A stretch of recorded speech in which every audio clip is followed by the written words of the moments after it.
നമസ്കാരം. മലയാളി വാർത്തയിലേക്ക് സ്വാഗതം.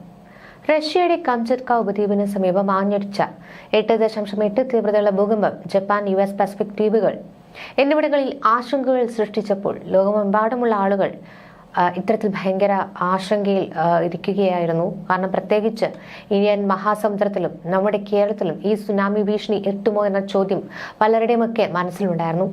സാമൂഹിക മാധ്യമങ്ങൾ ഇതുമായി ബന്ധപ്പെട്ട് നിരവധി വ്യാജ പ്രചാരണങ്ങളടക്കം ഉണ്ടായിരുന്നു. എന്നാൽ ഇന്ത്യക്ക് സുനാമി ഭീഷണിയില്ലെന്ന് വ്യക്തമാക്കിയിരിക്കുകയാണ് ഇൻകോയിസ്. കാരണം 2004 ഡിസംബർ 26 ഓർക്കാപ്പുറത്താണ് കടൽ കമഴ്ത്തി ഒഴിച്ചതുപോലെ തീരം വിഴുങ്ങിയത്. ഇന്ത്യൻ സമയം പുലർച്ചെ 6:29 ഇന്തോനേഷ്യയിലെ സുമാത്ര ദ്വീപിൽ റിക്ടർ സ്കെയിലിൽ 9.1 തീവ്രതയിൽ ഭൂമി കുലുങ്ങി. അടിച്ചുയർന്ന തിരമാലകൾ കൊണ്ടുപോയത് 2.25 ലക്ഷം ജീവനുകളാണ്.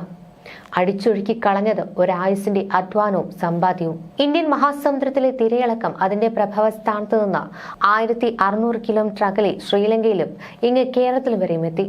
കൊല്ലം, ആലപ്പുഴ, എറണാകുളം, കണ്ണൂർ ജില്ലകളിലെ തീരങ്ങളെയും തിര നക്കിയെടുത്തു. ക്രിസ്മസ് രാത്രിയിലെ ആഘോഷം കഴിഞ്ഞ് ഉറക്കമുണർന്നപ്പോൾ അന്ന് കടലിന് എന്തോ പന്തികേടുള്ളതുപോലെയാണ് പലർക്കും തോന്നിയത്. മണിക്കൂറുകൾ കഴിഞ്ഞപ്പോൾ കടൽ കരയിലേക്ക് തള്ളിക്കയറി. കൊല്ലം, ആലപ്പുഴ കടപ്പുറങ്ങളിലെ വീടുകളെ തിരമാല വിഴുങ്ങി. അധിക സമയം വേണ്ടി വന്നില്ല. 100-ലേറെ പേരെ കടൽ കൊണ്ടുപോയി. ഈ ഉൾഭയത്തെ കൊണ്ട് തന്നെയാണ് ഇന്ത്യൻ തീരം സുനാമി തൊടുമോ, കേരളത്തിൽ സുനാമി ഉണ്ടാകുമോ എന്നൊക്കെയുള്ള ആശങ്കകളും ഉയർന്നത്. എന്നാൽ അതിനൊന്നും അടിസ്ഥാനമില്ലെന്നാണ് ഇൻകോയിസ് വ്യക്തമാക്കിയത്. കഴിഞ്ഞ ദിവസം റഷ്യൻ തീരത്തുണ്ടായ ഭൂകമ്പത്തിനും തുടർന്നുണ്ടായ സുനാമിക്കും പിന്നാലെ സോഷ്യൽ മീഡിയയിൽ ജാപ്പനീസ് മാങ്ക ആർട്ടിസ്റ്റായ റിയോ തട്സുഗിയുടെ പ്രവചനവും വൈറലായിരുന്നു. ജൂലൈ 5 പുലർച്ചെ ജപ്പാനിൽ മഹാദുരന്തം സംഭവിക്കുമെന്നായിരുന്നു തട്സുഗിയുടെ പ്രവചനം. ജപ്പാനും ഫിലിപ്പീൻസിനും ഇടയിലെ കടൽ തിളച്ചുമറിയുമെന്നും മഹാനഗരങ്ങൾ കടലിൽ വീഴുമെന്നൊക്കെയാണ് അവർ പറഞ്ഞത്. ഇതോടെ ഭൂകമ്പവും പിന്നാലെ മെഗാ സുനാമിയും ഉണ്ടാകുമെന്ന ഭീതിയിലായി ജാപ്പനീസ് ജനത. ജൂലൈ 5 പ്രശ്നങ്ങളൊന്നും കൂടാതെ കടന്നുപോയതോടെ പ്രവചനം പാളി. പിന്നാലെ തട്സുഗി ട്രോളുകളിൽ നിറഞ്ഞു. എന്നാൽ സുനാമി ഇന്നലെ ജപ്പാനിലും എത്തിയതോടെ വൈകിയാണെങ്കിലും തട്സുഗിയുടെ പ്രവചനം ഫലിച്ചുവെന്നാണ് ചിലരുടെയൊക്കെ അവകാശവാദം. ജപ്പാനിൽ 20,000-ഓളം പേരുടെ ജീവനെടുത്ത 2011 ഭൂകമ്പവും സുനാമിയും ജാപ്പനീസ് ബാബ വാൻഗ എന്നറിയപ്പെടുന്ന തട്സുഗി പ്രവചിച്ചിരുന്നുവെന്നാണ് അവരുടെ ആരാധകർ പറയുന്നത്. കോമിക് ഇല്ലുസ്ട്രേറ്ററായ തട്സുഗി 1999 രചിച്ച ദ ഫ്യൂച്ചർ ഐ സോ എന്ന ചിത്രകഥാപുസ്തകത്തിലാണ് ഇത്തരം പ്രവചനങ്ങളുള്ളത്.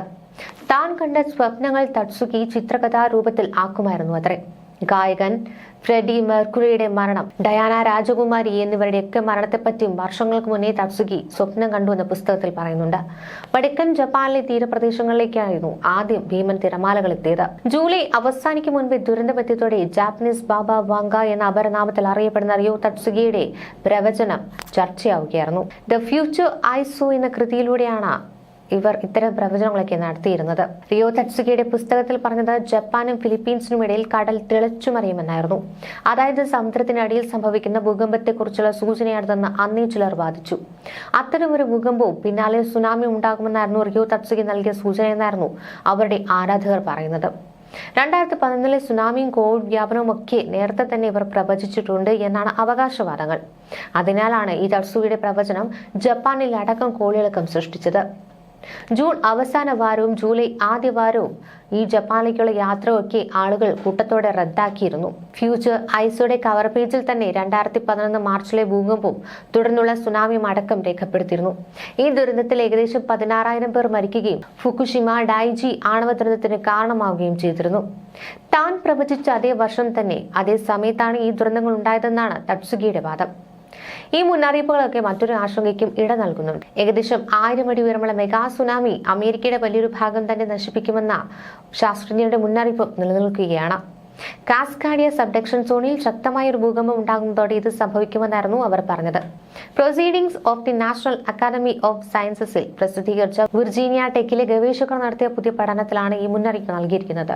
ഭൂകമ്പം മൂലം അമേരിക്കയുടെ തീരപ്രദേശത്തിന്റെ ചില ഭാഗങ്ങൾ 6.5 അടി വരെ താഴ്ന്നു പോകുമെന്നും ഇത് സുനാമിയെ കൂടുതൽ വിനാശകാരിയാക്കുമെന്നും പഠനം പറയുന്നു.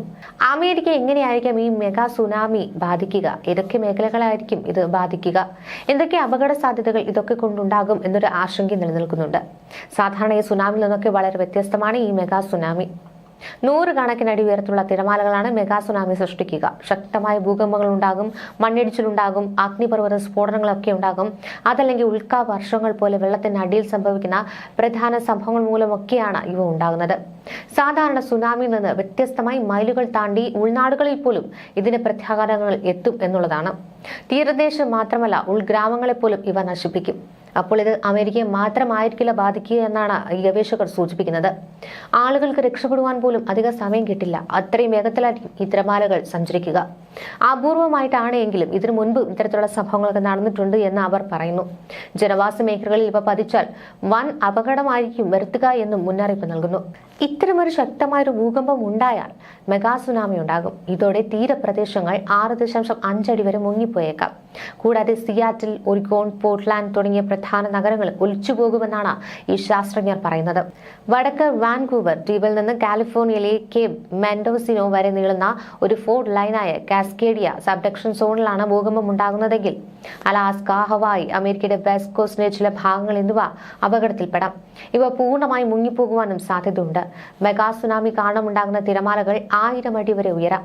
ഇത് ദശലക്ഷക്കണക്കിന് ജനങ്ങളുടെ ജീവനും അപകടത്തിലാക്കും.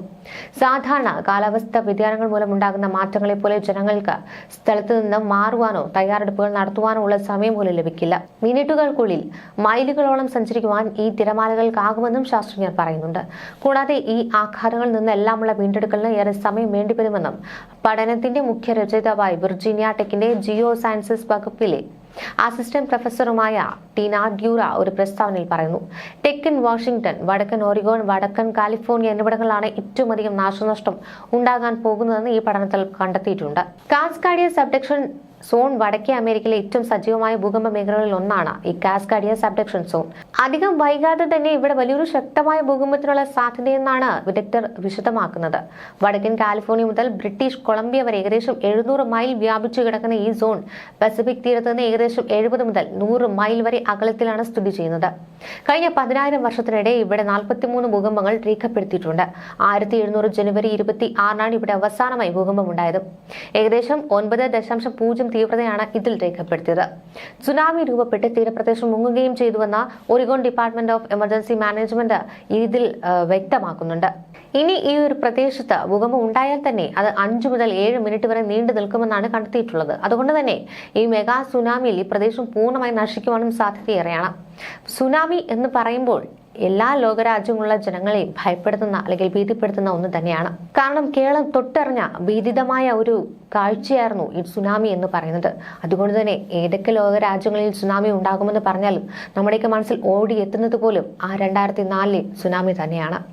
ന്യൂസ് ഡെസ്ക് മലയാളി വാർത്ത.